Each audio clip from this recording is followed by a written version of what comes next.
네, 아베 신조 일본 총리가 오는 8월쯤 발표할 전후 70주년 담화에 식민 지배와 침략에 대한 사죄를 포함하지 않겠다는 뜻을 거듭 밝혔습니다. 이에 대해 미국 주요 언론들은 미 의회 연설을 앞두고 아베 총리가 과거사에 대해 사죄해야 한다고 일제히 촉구하고 나섰습니다. 국제부 연결해 자세한 내용 알아보도록 하겠습니다. 네, 김지영 기자. 네, 국제부입니다. 네.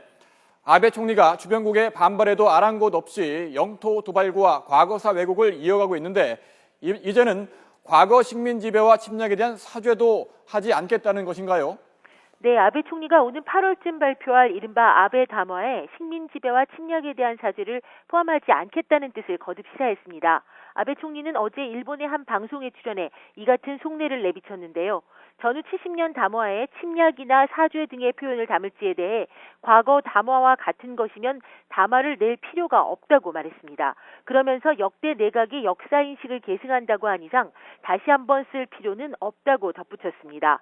아베 총리는 2차 대전에 대해 반성은 하겠지만 식민 지배 피해나 일본군 위안부 문제에 대한 사죄는 하지 않겠다는 뜻을 거듭 드러낸 셈입니다. 아베 총리는 대신 이번 담화에서 전후 평화국가로서의 행보나 세계 평화에 기여하는 결의, 100년 후 일본의 존재 방식 등을 얘기하고 싶다고 말했습니다.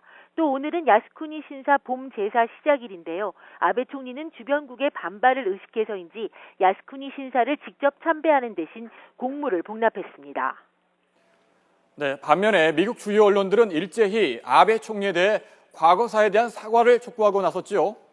네, 아베 총리의 미 의회 연설을 앞두고 뉴욕타임스와 워싱턴 포스트 등 미국의 유력 언론들이 동시에 아베 총리의 사과를 촉구하고 나섰습니다. 뉴욕타임스는 어제 사설에서 아베 총리에게 2차 대전 당시 일본의 전쟁 범죄를 솔직하게 인정하라고 촉구했습니다. 또 아베 총리의 미국 방문 성공 여부는 얼마나 정직하게 일본의 전쟁 역사를 마주할 것인지에 달려있다고 강조했습니다. 워싱턴 포스트 역시 아베 총리에 대해 과거사 문제에 대해 명확하게 사과하라고 촉구했는데요. 아베 총리가 미 의회 합동 연설에서 일본군 위안부 문제 등 과거사 문제를 피상적으로 언급할 경우 동아시아의 긴장이 더욱 고조될 것이라고 경고했습니다.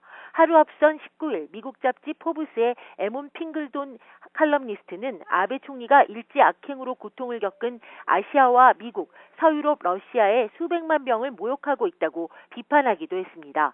지난 10일에는 월스트리트저널도 온라인판에 미국 컬럼비아대 제랄드 커티스 정치학 교수 기고문을 통해 아베 총리가 이번 연설에서 과거사에 대해 사과할 필요가 있다고 강조했습니다.